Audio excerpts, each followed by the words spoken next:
Okay, it's 7 o'clock, so I will make a start. Good evening, everyone. Thank you so much for joining us for this fantastic talk between two of our expert local historians.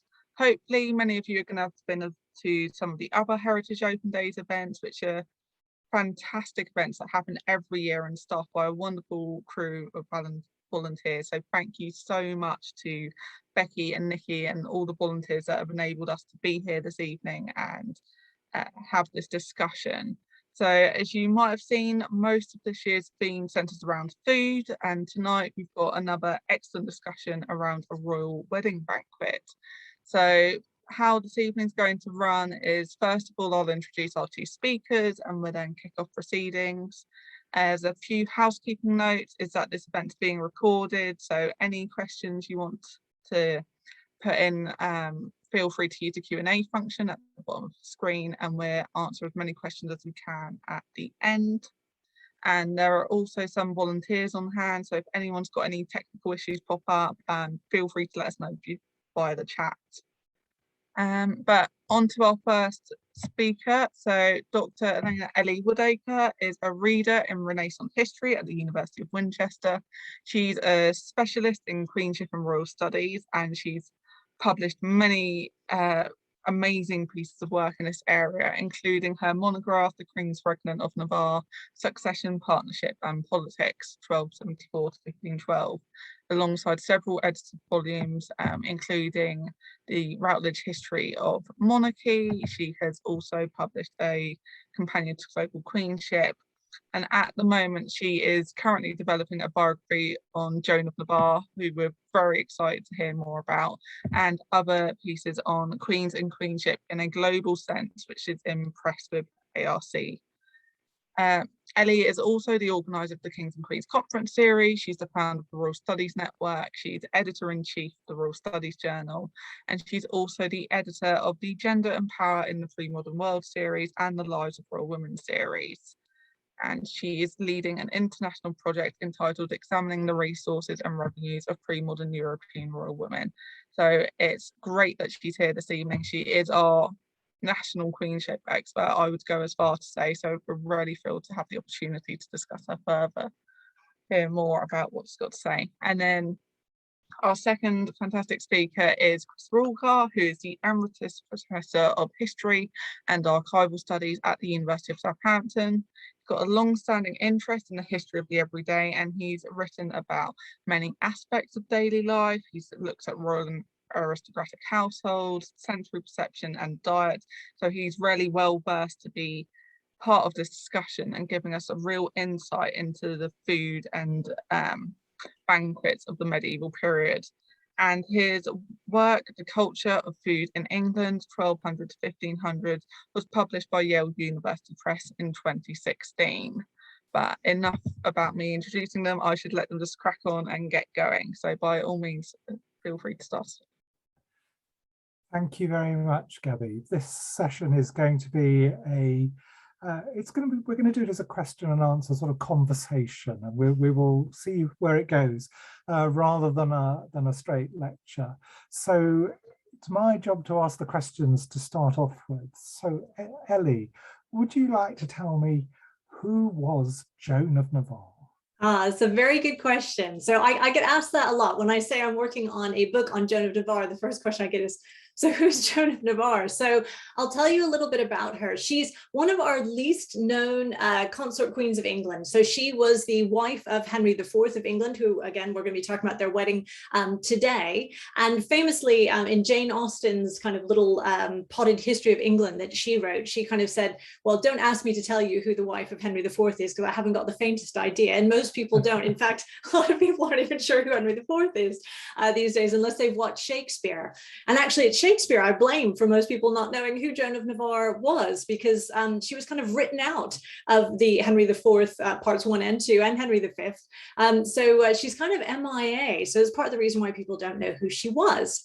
Now, she's a really interesting Queen of England because she's quite unusual. So she is a Navarrese Infanta. She is from Navarra, which was a kingdom in northern Spain. So if you know Pamplona, Running of the Bulls, that is the capital of Navarre. Again, it was a small but very strategically located state. Now, she's not our only English queen from Navarre. So Gabby, who wonderfully introduced us earlier, works on Berengaria of Navarre, the wife of Richard the Lionheart, who was our other Navarrese queen of England. So Joan, again, comes from this little Iberian country.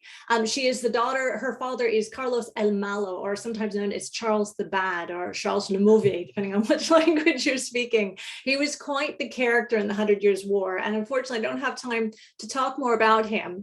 But he himself had a claim to the French throne through his mother, Juana Segunda, who should have been Queen of France, but that's another story for another time.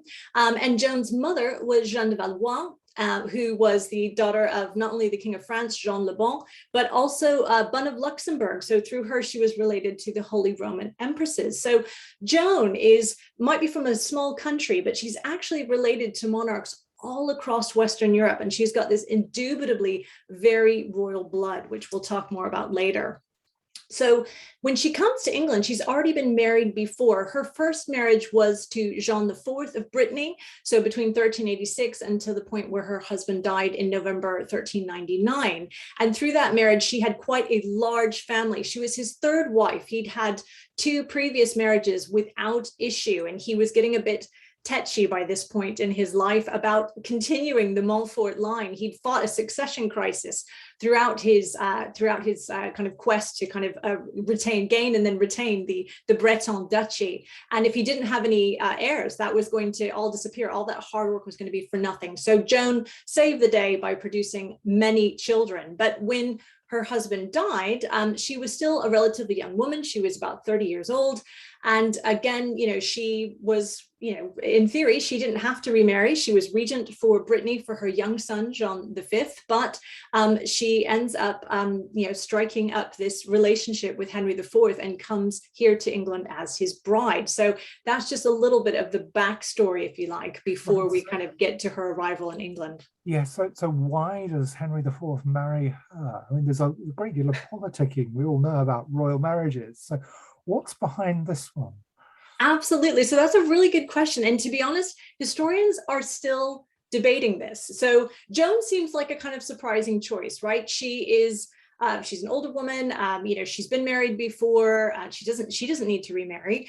He doesn't need to remarry. He's been married before. So Henry IV already has his own kind of pack of children, if you like, including several sons. So he doesn't need to remarry. He doesn't need, to produce more children to secure the throne in the long term.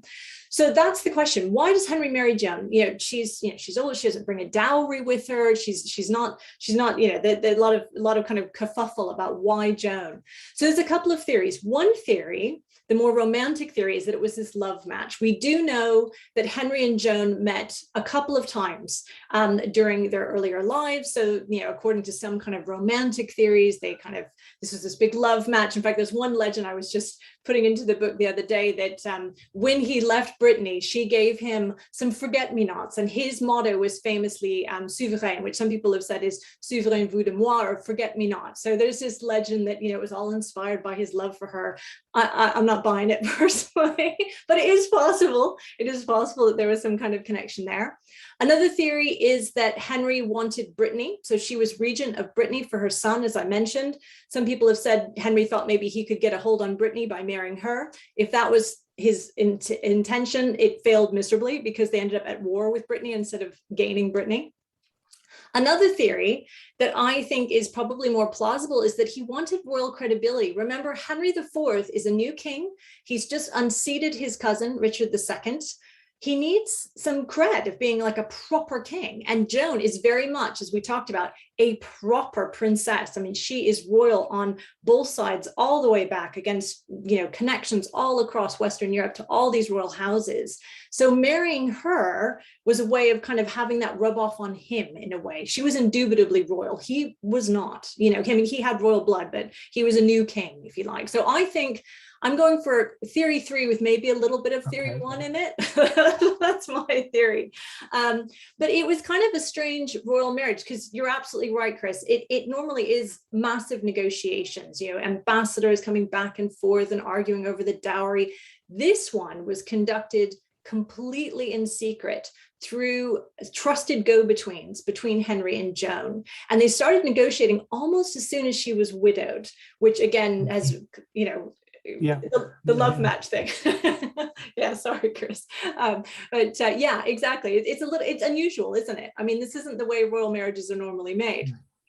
So there's a little bit of awkwardness because this is in the middle of the papal schism and they're on opposite sides of that. So he is an adherent of the Pope in Rome. She is an adherent of the anti-Pope in Avignon, Benedict XIII. So there's some she needs a dispensation first to marry whoever she wants and, you know, that she might be faintly related to. And secondly, to go live amongst heretics. So she has to get a dispensation for that. And they're married first by proxy, as was very normal with royal weddings, if you like, in 1402. So she sent her proxy, Anthony Rees, over. There's some debate about at what point Henry was expecting Joan to follow. So there's some really interesting records in the National Archives that show that there were, you know, ships being like made ready to go at any moment. There were rumors that Henry himself was going to go fetch her. So, you know, again, there was also complaints from ships that had been kind of paid to wait and were saying, you know, we kind of have other business we'd like to be doing if we're not going to go fetch the Queen. So, you know, it took quite a while for her to untangle her affairs and cross the channel. But part of the reason why they negotiated in secret was because her relative, she was the first cousin of the French king. All the princes of the blood who were effectively, you know, ruling France with the king were her uncles. And she was aware of the fact that they were not going to be very happy about this English marriage. Not at all, not at all. So as soon as they find out about it, of course, her uncle, the Duke of Burgundy, comes rushing over to Burgundy to take the regency and her sons from her and pack her off, basically, and say, okay, if you're going to marry the King of England, get gone. You know? So she's giving up quite a lot to make this marriage. Absolutely. Absolutely, absolutely. I mean, she carved out a very nice life for herself in Brittany. She was effectively ruling the duchy. She gave all that, but most importantly, on a personal level, yeah, she lost her children. She was allowed to take her two youngest daughters with her for a short period to England. But effectively, you know, she had to leave all of that life behind, but most importantly, her children. And that was a big decision. Some people have said that proves that she was really heartless and ambitious. I'm not, I'm not so hard on poor Joan, but you're right, it was a huge sacrifice to make. So tell us a bit more about her coming to England. I mean, we're talking about something that's set in Winchester. So where does Joan come to? Who comes with her? And why do they come to Winchester? Why don't they go to Westminster, for example, for a royal wedding? Yeah, that's a really good question. I mean, why Winchester, right? So at this point, Winchester, there was a point, obviously, earlier in the Anglo-Saxon period where this was pretty much the de facto capital of the realm, even in the Anglo-Norman period. By 1403, Winchester is still a substantial cathedral city, but it's not the center of power anymore. However, what it is it has that tradition of royal ceremonial, those centuries when it was the center of power, where, all sorts of royal ceremonial, from baptisms to christenings, to weddings, to funerals, to coronations, they were all held here in Winchester Cathedral over centuries. And those events are really important in terms of dynastic meaning. And again, tradition. Monarchy has a huge kind of context with tradition of the past. And so Winchester has an important place still to play. And one of the things I've noted, at least in kind of my own kind of looking at Winchester as kind of a locus of royal ceremonial, is that Henry and two other kings, Henry VII, the first Tudor king, and Mary Tudor, the first regnant queen, all choose Winchester for their big set piece moments. So Henry chooses to marry Joan here. Mary Tudor chooses to marry Philip of Spain here in 1554. Henry VII deliberately sends Elizabeth of York to Winchester to ensure that she gives birth here, and the christening of their heir, which they name Arthur, again linking into these kind of ancient traditions of kingship, he's christened here at Winchester Cathedral. And I think there is something to be said about shaky monarchs and new dynasties wanting to use tradition and use the past and use that connection in order to kind of give them authority, if you like, to kind of give them legitimacy. So that, I think that has a lot to do with it. Now, part of it's convenience. I mean, it's close to Southampton. So if someone's arriving, like Joan, like Mary, like Philip of Spain was for Mary Tudor, that's a convenient thing. It's far from the capital. And you mentioned that, Chris, and that's a really good point. That might be a good thing if you're not sure how these events are going to go down. It's certainly much easier to control.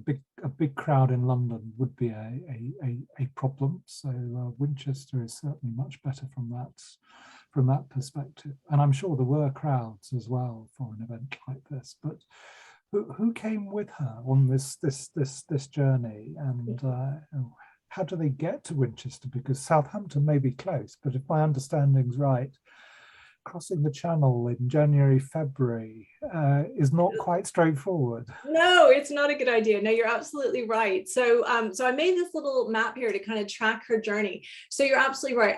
I don't know about you, but I'm a really bad sailor. I mean, a really bad sailor, to the point where I have personally sworn off any more ferry crossings. And those are summer ferry crossings. So yeah, you can imagine if anyone has ever done a winter crossing of the English Channel, it can be a bumpy ride, and that's exactly what happens to Joan. So as I mentioned before, it takes her a while to kind of unpick her affairs. She leaves just after Christmas. She leaves Nantes, the court, the Breton court, and she heads for the coast effectively. So she stops and has New Year at Vannes, which is one of the kind of major courtly centers for the duchy, one of her favorite locations where she gave birth to several of her children. And she pushes on to Camere, which is kind of on the end there near Brest. And then they take ship effectively. And that's where the English kind of flotilla is waiting for her, with these kind of grandees who've been sent across the channel to collect her. So all seems good, and then off they go, and they're meant to be going to Southampton. So you can see on the map kind of from Brest where they were, and they were meant to go around kind of past Guernsey and Jersey, kind of, over to the Isle of Wight and then to Southampton. The storms are so bad, the prevailing winds are so strong that they literally just can't get there, and they end up being blown back and landing, eventually kind of giving up and just making for land effectively, and ending up in Falmouth. So as you can see, Falmouth is a long way from Winchester, particularly when you don't have a car or train or something that goes quite fast.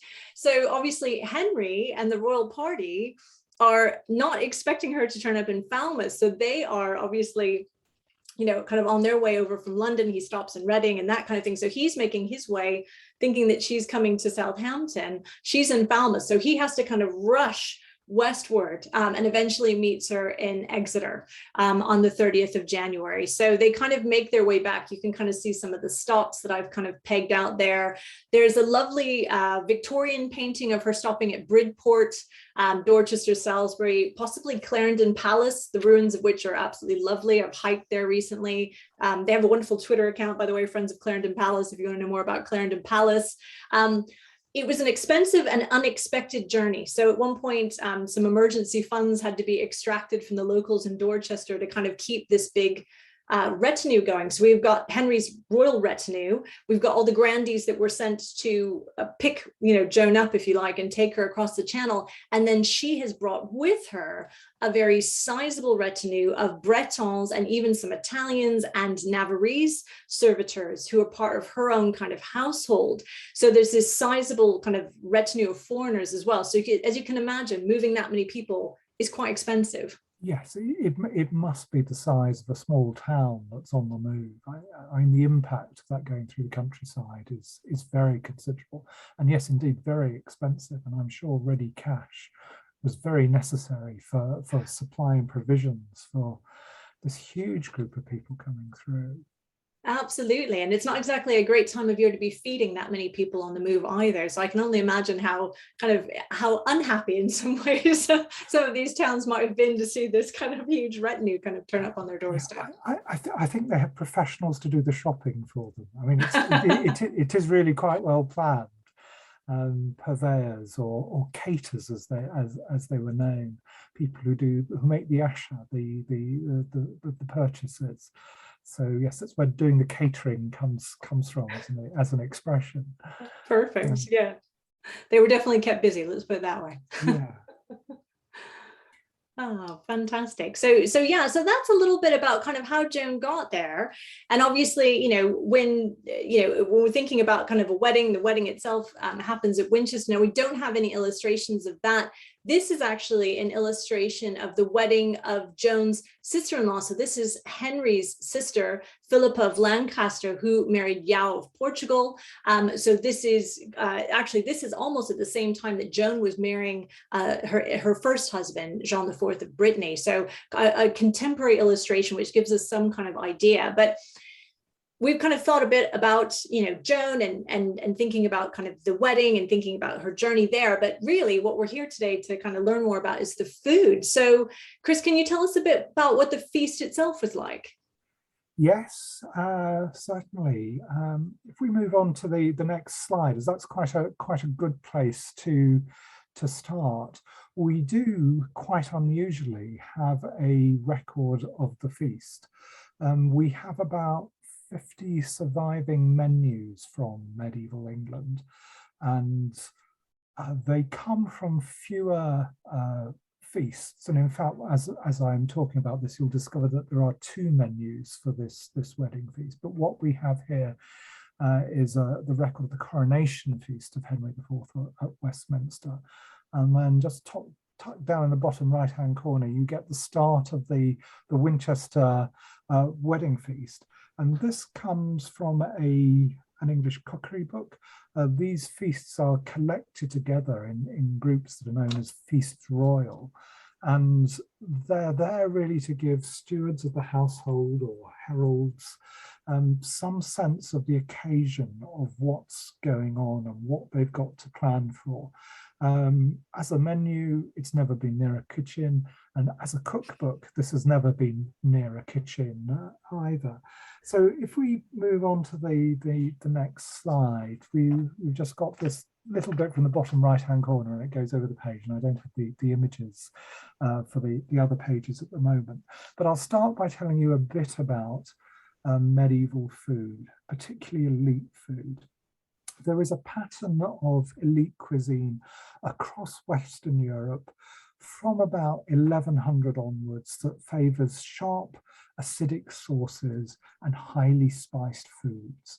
This is, the dominant feature of the cuisine. Everything pretty much needs a sauce of some kind. At an elite level, we know that the ingredients are very expensive. It's copied elsewhere in terms of, but with more modest agreements. And it reflects a style of living. People want to have food like this. And in terms of overall diet, people try to copy the elite. There are certainly differences, but one of the most striking things about medieval food is that there is a general consistency of pattern in medieval diet. So it's not that the elite eat things that are entirely different. There are certainly differences in quantity and quality, but they're not eating different types of food. Now, there are some exceptions to that, and that is certainly the case before the Black Death, about 1350. Some people, many people, are clearly entirely dependent on cereals for their diet. They have very, very little meat, very little protein from dairy foods, and very little in the way of fish. But when they do have celebratory meals, they copy this elite pattern.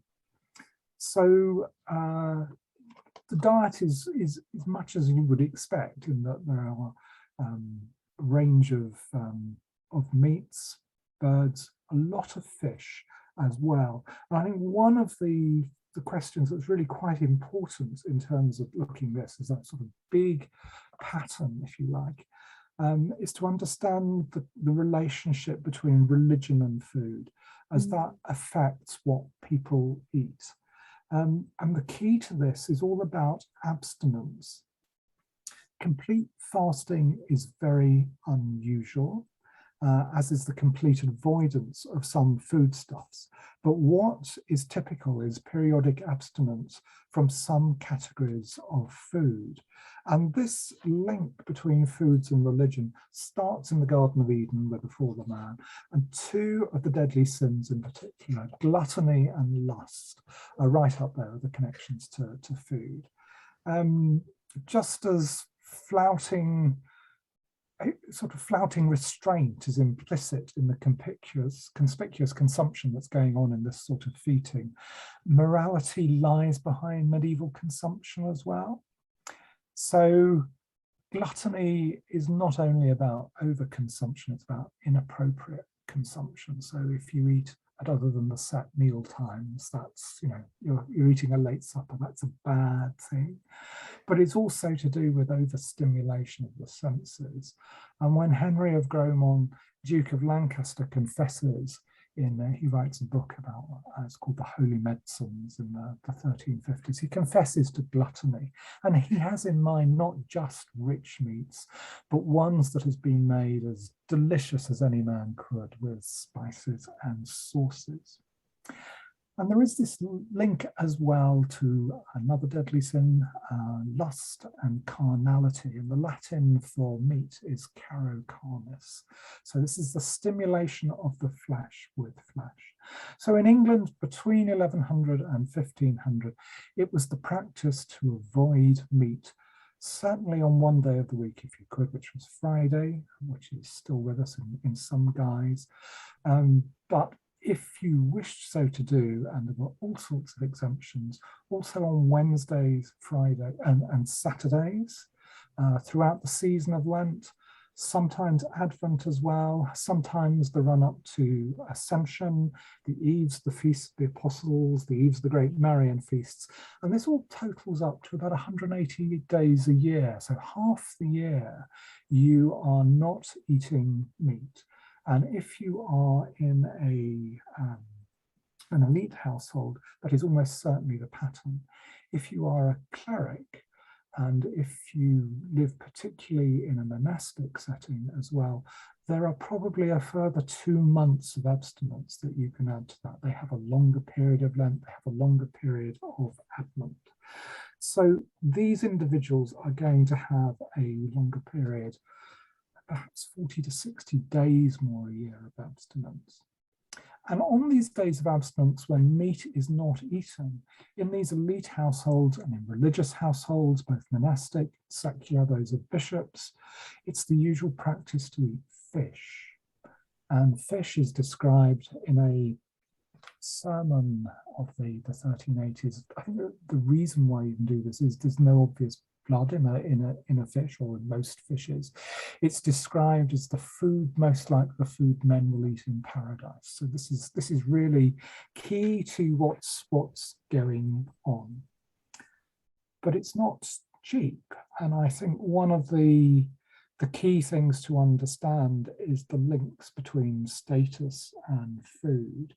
So while elite meals are characterized by their variety and the expense of their ingredients, we can see patterns in this. So fresh foods of all sorts, especially meat and fish, are seen as favorable. You're not eating something that's been preserved. One of the really great problems for medieval men is how to preserve food so you can spread it through the year. And if we're talking about eating a lot of fish in Lent, well, Lent is not really the time of year when you want to be out fishing. This is really one of the sort of roughest parts of the period, especially as much of the staple fish that they're eating are things like cod, white-fleshed fish, that have probably come from, I don't know, Bay of Biscay or even out towards Iceland. So you certainly don't want to be out there catching it at that time. The flesh of young animals is seen as something for the elite, and certainly foods that have been acquired by hunting, including hunting, I would say, in parks, although that might be a bit more like farming, especially with deer, because hunting is restricted. And the word venison itself is venaison in French. It's literally the product of hunting. So we're thinking about wild boar, wild birds as well. There is also, matching this demand for fish, there is an extensive investment in fish ponds, and freshwater fish is a hallmark of elite diet. Even fish from streams, it may be more profitable for you to sell than to consume yourself. If you are living in the countryside and you catch a trout, well, we have an account for funeral of Bishop of Winchester, of Salisbury from 1407, Bishop Mitford, and he acquires 3 trout for 12p. Well, that's the equivalent of 2 days' wages for an unskilled labourer. So if you catch a trout, you're going to sell it. You're not going to eat it in the countryside. So these things are really very prestigious.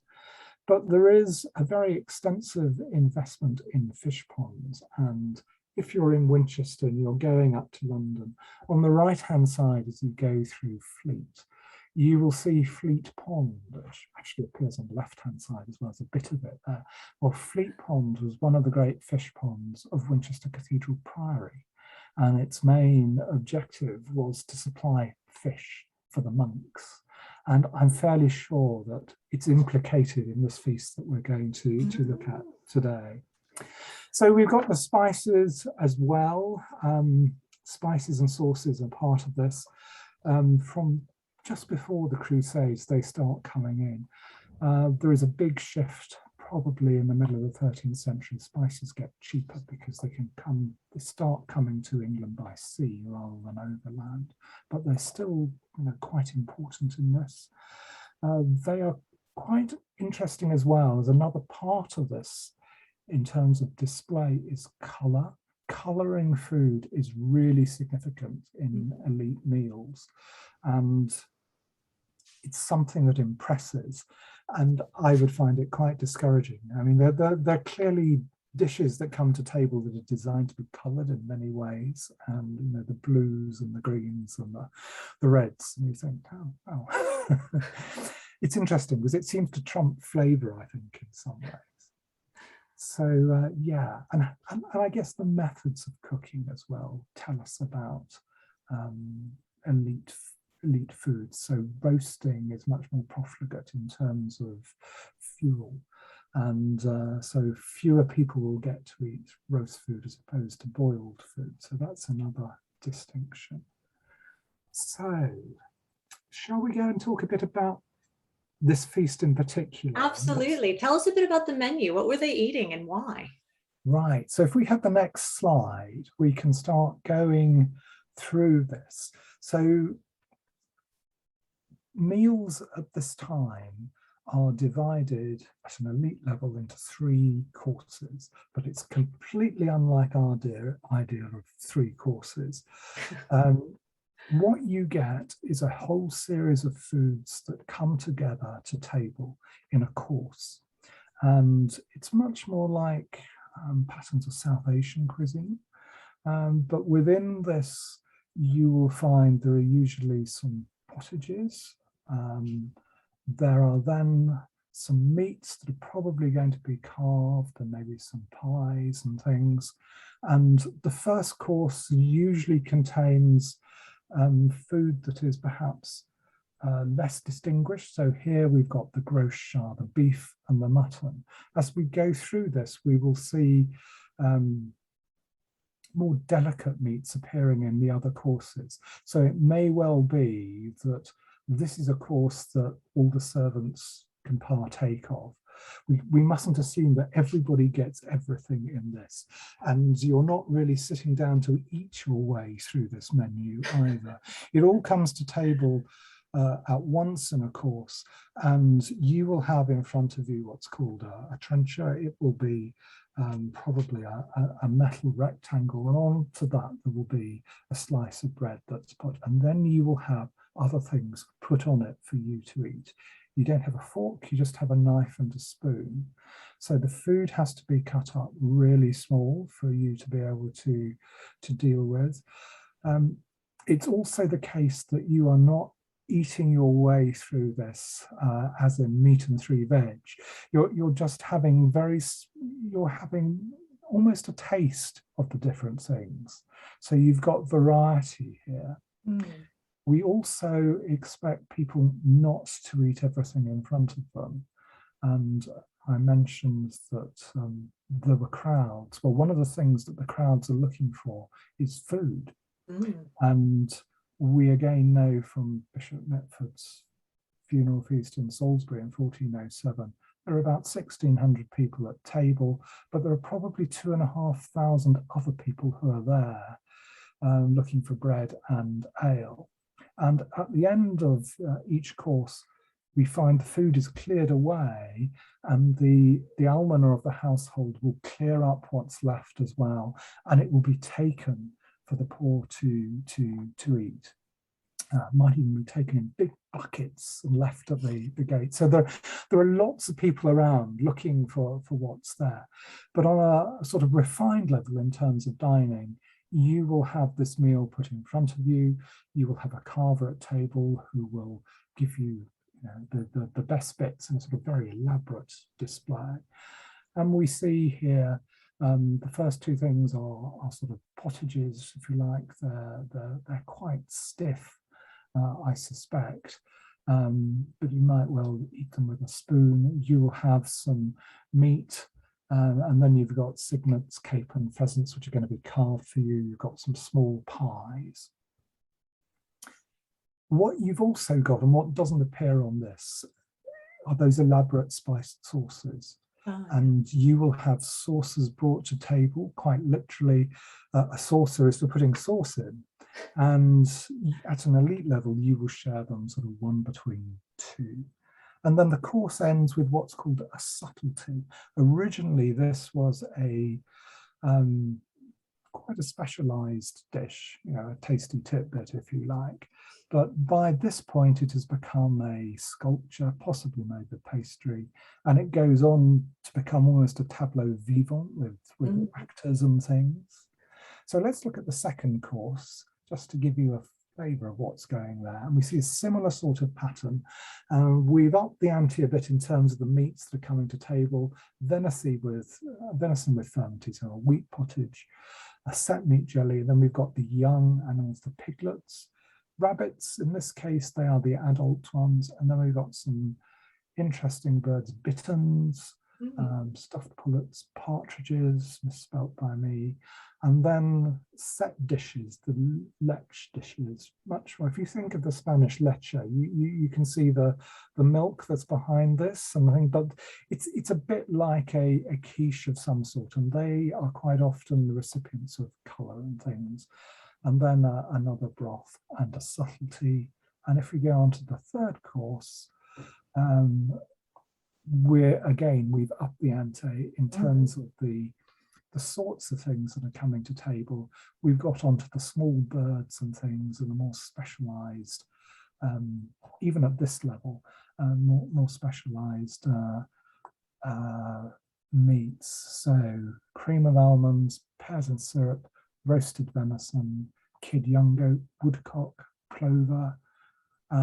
Rabbits to the medieval world are the young, not the conies, the grown-up ones. Quail, snipe, small birds, sturgeon as well, fritters, and then a subtlety. So that is the, if you like, the main meat dish, and then it would have ended up with spices and wine. Still in Southeastern dining, you get spices to clear the palate, but it's a bit like eating chocolates at the end of the meal. So that's one menu. And if we go on to the next slide, we're in a completely different world. We're onto the fish menu. And the fish menu is for the ecclesiastics who are there. Almost certainly, I expect the monks of Winchester Cathedral Priory are going to be fed this. After all, this wedding has taken place in their church. They're probably going to be the friars from Winchester as well. But we get a very similar sort of thing. A couple of potages to start off with. the viande royale and the sous lombard, and then saltfish. So this is the equivalent of the grosse char, the meat and the mutton and the beef. So this is typically cod, and it's probably been dried and soaked, and all the rest of it salt cod. And then a few others: lampreys, pike, bream. I'm sure the pike and the bream are the sort of things that would come from Fleet Pond. Roast salmon, a quiche-like touch, and then another subtlety. So if we go on to the next course, we get two potages to start off with. Porpoise, I believe, is a very highly flavoured flesh. I have never eaten anything like this. Don't worry. The bream here is probably a sea fish as opposed to the freshwater one, because there are a group of sea fish here: the conger eel, the gurnard. The conger eels quite often come from Cornwall or the Channel Islands or Brittany. Gurnard, plaice, and then lampreys in pastry. So this is beginning to tell us a bit about how these things are supplied. Almost certainly caught on the Severn, and then once they've been caught, they're baked straight away in pastry, and you do it in such a way as it excludes the air so that they will last. And then another set dish, and here we have a subtlety, and it actually tells us what the design was: crowned leopards, so the royal arms are there. And then the third course is followed, and we see again we've got freshwater fish here as well, the tench. They seem to like these very bony freshwater fish, and I certainly wouldn't. Trout, again mentioned, fried flounder, perch as well, roasted lamprey, loach, again another freshwater fish. Sturgeon, you could still catch sturgeon in the Thames at this time, and then crabs, possibly lobster, and then possibly some sort of cetacean flavoured dish, and then another subtlety at the end. But I thought we'd just look at the cream of almonds if we go to the next slide, because we've got a recipe for it, so you get a sense of what's going on. And this comes from the form of curry, which is quite literally how to cook, is what it means. And it was composed for the court of Richard II a few years earlier. And here we've got the recipe for cream of almonds. And everything here has got to be ground up. It's got to be put into a paste, really, so that people can actually eat it. So we see here how they're being ground down, boiled, vinegar put on them, and then they're strained, and we get sugar put on them, and it sort of sets. So these things are spiced as well.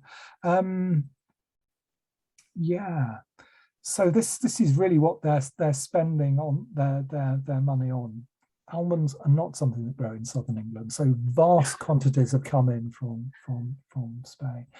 So it's an expensive business, and in a sense, this is where I can sort of pass it back to you, and you can tell us a bit more about, you know, the costs of this and what happens next as well. I mean, after this Wednesday feast. This amazing feast, absolutely. Well, it was very expensive. You're absolutely right. I mean, you know, this is an expensive period for Henry IV, and unfortunately, Henry IV was, you know, his previous his cousin, if you like, that he unseated, the previous incumbent, if you like, had been criticized for expenditure, and Henry IV, unfortunately, kind of has to start by spending. So he can't exactly start his regime with a kind of, you know, intense,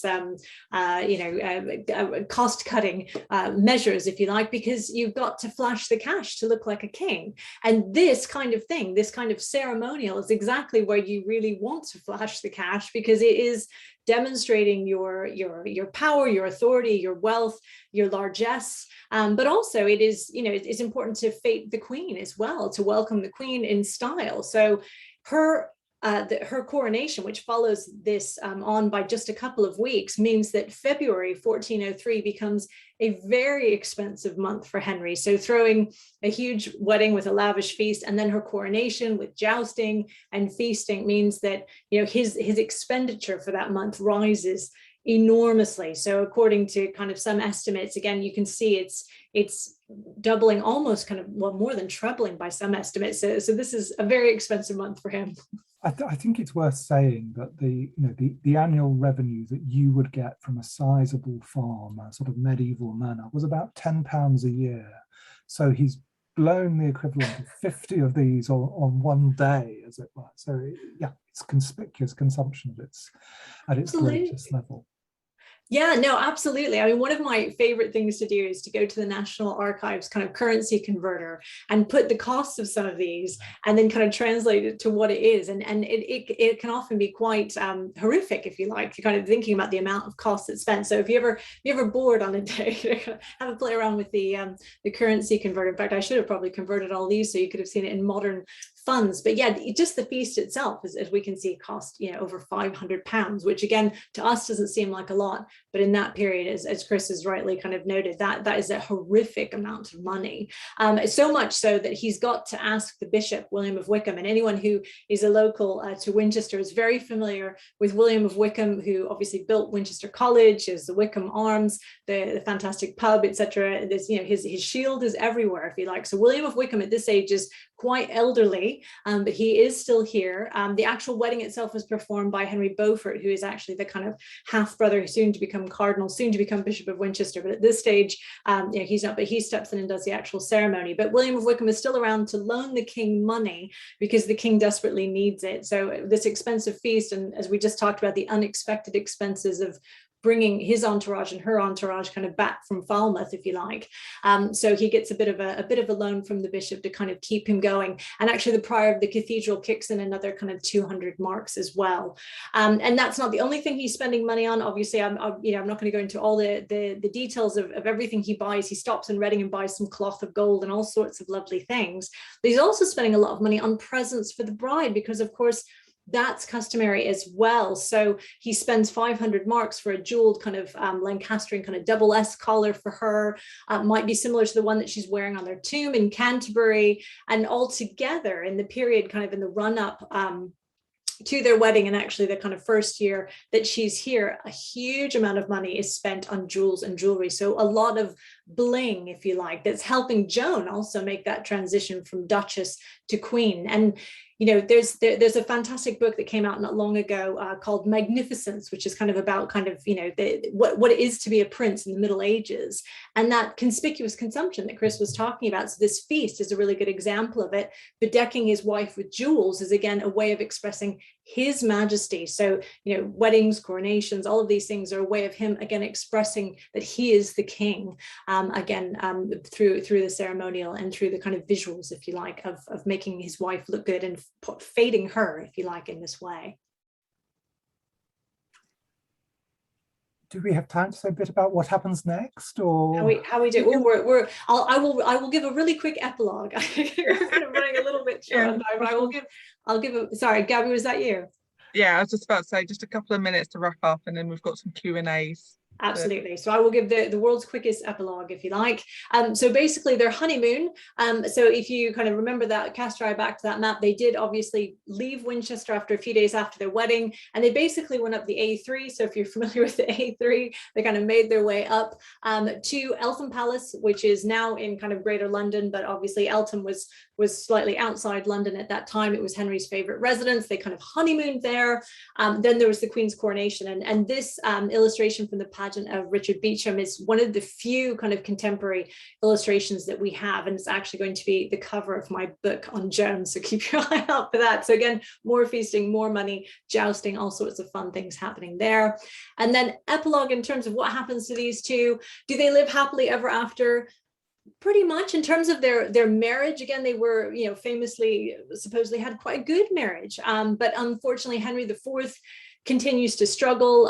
Joan, long after she arrives, he kind of has to go off fighting rebels, so she doesn't have him very long in her clutches, if you like. Joan herself still deals with a lot of financial problems. That expensive foreign retinue that she brought with her across the channel that survived that bumpy trip over, there's calls to expel these expensive foreigners, not once but twice during her husband's reign, and then again in the reign of her stepson, and again in the reign of her step-grandson, if you like. So she has kind of a fight on her hands from the get-go. And unfortunately, in Henry's later years, he suffered from progressive illness, a lot of debate about the exact nature of that illness, but he was debilitated by it for several years and eventually died in March 1413. But Joan has a very long life after that, because she dies in 1437. So as you can see, she has another few decades as a dowager queen, and famously becomes the only queen of England ever to be charged with witchcraft and locked up in various places, but for an extended period here in Leeds Castle that you can see on the screen. So that's a tale for another day. But her stepson locking her up for witchcraft was effectively a means to seize her dower so he could go fight his campaigns in France, like Agincourt. And again, after he released her, she spent the rest of her days fighting vociferously to get her lands back before she finally died in Canterbury Cathedral and is buried there with Henry in the tomb that she herself likely commissioned and designed. But again, that's a story for another day. So that's just a very quick and dirty kind of what happened next. And yeah, Gabby, I think we'll turn over to you for the Q&A. Fantastic. Thank you both so much for what's been a really gripping and insightful look at royal banquets. I mean, the sheer amount of food, it's just even thinking of all their retinue, all of those courses, one course would probably feed most people for a bit. So really fascinating to just see that level of detail and consider the expenditure as well. So we've got time for some Q&A. If anyone in the audience has a question, please use the Q&A function at the bottom of your screen. But to get us started, I want to know, why aren't there any illustrations of their wedding? That is a really good question. So as I mentioned, there are those two illustrations of her coronation. So the one that we saw there where she is kind of being enthroned, and there's another picture of the jousting. But the reason why those are there is because, as I mentioned, it's the pageant of Richard Beauchamp, who was her champion in the joust. So those two illustrations are there to illustrate an important event in his life, not necessarily hers. So unfortunately, there are no extant illustrations that have survived to us of the actual wedding, which is a real shame. Yeah, I think it's one of those difficulties of just working in the medieval period. We have some really beautiful illuminated manuscripts, but we just don't have the details for everything we'd like to see. Anytimes. Another audience member has asked, there seems to be no vegetables. Is that because they don't list them, a reflection of the time of year, or because they don't eat them? Right. I think in a way it's because they are not included in that menu, just as we don't have the sauces. Certainly things like onions and leeks, and there are various other things that provide flavourings. The royal gardens are quite extensive, and there are clearly very skilled gardeners that can produce the most extraordinary things almost all the year round. However, the received wisdom is that aristocratic diet is, I won't say it's entirely vegetable free, but it's certainly vegetable light, as it were. But it is difficult to tell. Compared with diet in the countryside, certainly aristocrats don't seem to be eating anywhere near as much in the way of vegetables. And also, I think compared to what goes on in the monasteries as well, there's quite a lot of vegetables are eaten there as well. The Benedictine diet, after all, is a vegetarian diet to start off with. Fantastic, because I mean, I think so often we make the assumptions that there's just not this food available, and forget that there's actually such a wealth of trade and, like you say, cultivation of what the gardeners can do here. So yes, I mean, if we fast forward 100 years, we know that Henry VII, for example, gets his strawberries 4 weeks before everybody else. His gardeners can force these things, so they know what they're about. Yeah. It's good to be the king. Indeed. How many hours would a meal like this last? Well, I think there are a good many hours in the preparation of something like this, and we must imagine that this replaces what was really the main meal of the day, which they called prandium, and which probably happened around about 11 o'clock in the day, or towards the middle of the day, noon, something like that. But I think quite simply the logistics of bringing it through mean that it's going to be 2, 3, 4 hours, something like that. We know from accounts of later feasts under Edward IV that people are clearly very definitely sitting there for a good couple of hours. But part of that is because this has become there's been a more extended emphasis on ceremonial, so nobody eats until the king has eaten at that point, whereas I don't think that is happening at this point. I think the top table is certainly being served first, but I'm fairly sure other things come in as well. I think it's a much more, I think the eating is all going on together at this stage. So it's like anything, isn't it? When you sat at a wedding and you see all the food go past, you're like, yeah, but they've not had to wait for the photography, so it's okay.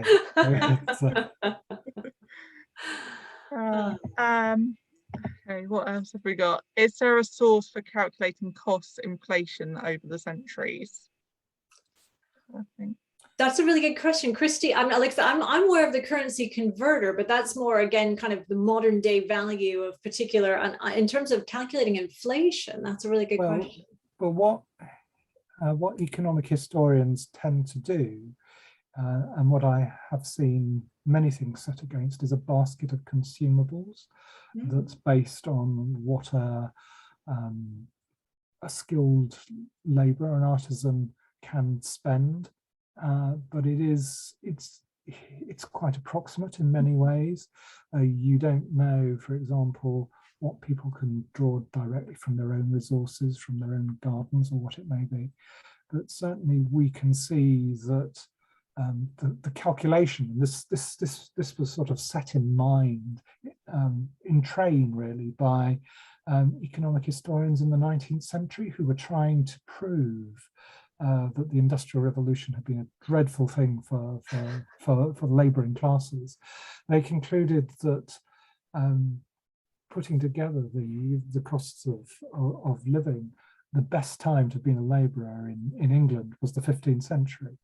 Oh. So it is worth considering these things, but different things come in and out of the basket, so it's hard to see it against inflation. We can see things happening to the currency, things very specifically to do with quantities of silver, for example, adjusting the volume of the currency, and that means that the price goes up and that sort of thing.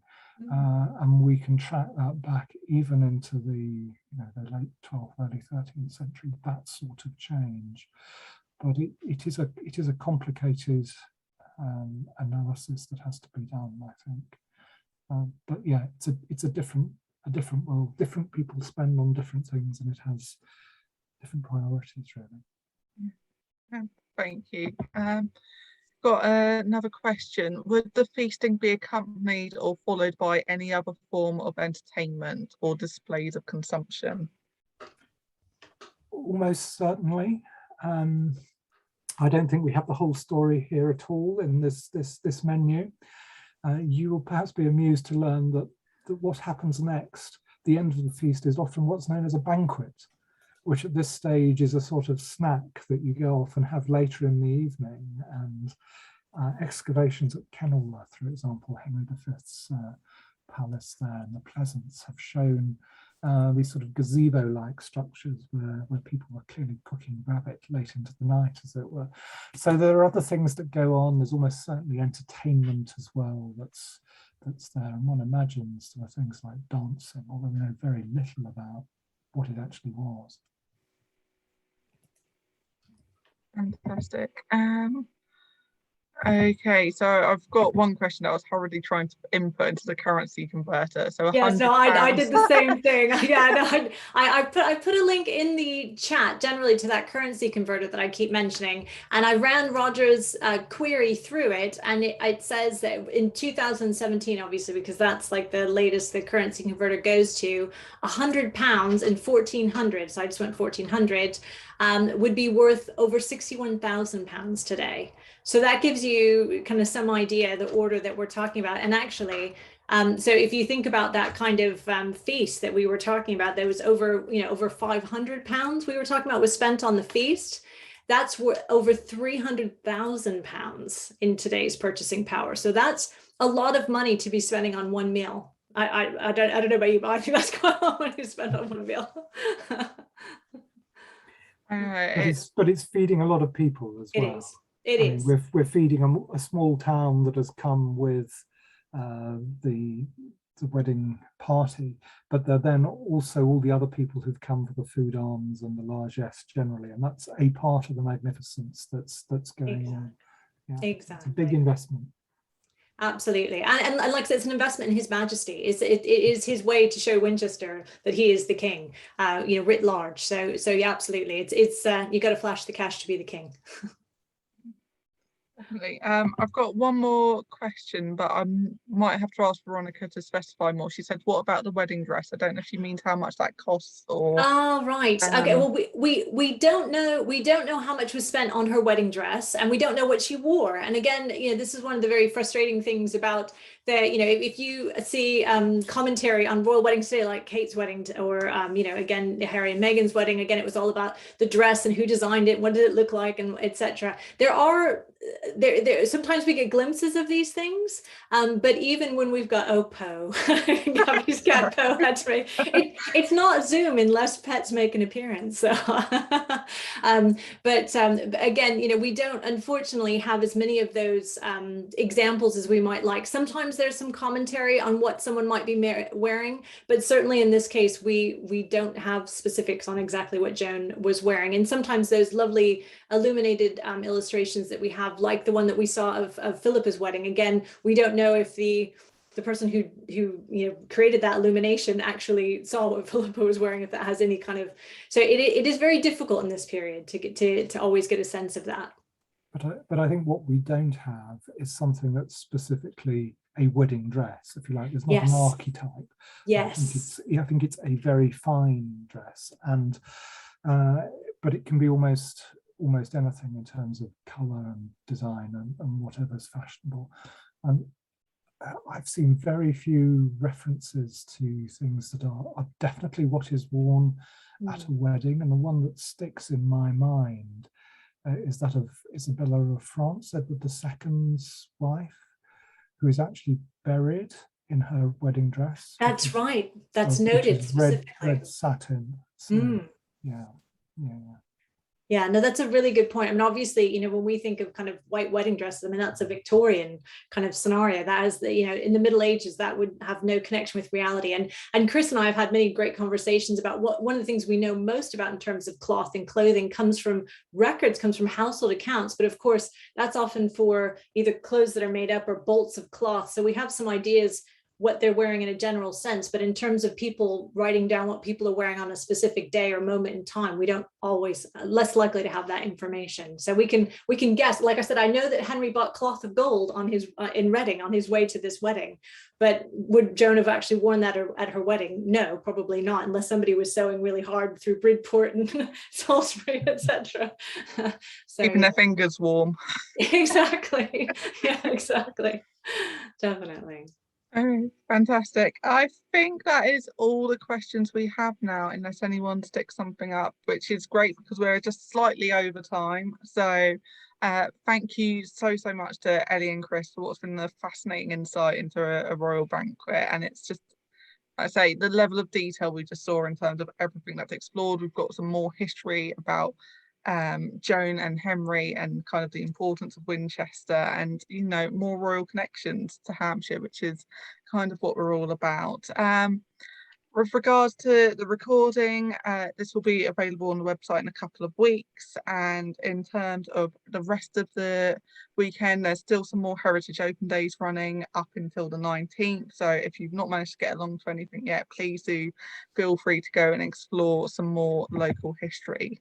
But otherwise, thank you everyone so much for attending. We're really glad to have been able to spend an hour with you all talking about royal food at banquets. Thank you so much for Thank coming. you. We've had such a nice, wide international audience. Great to see.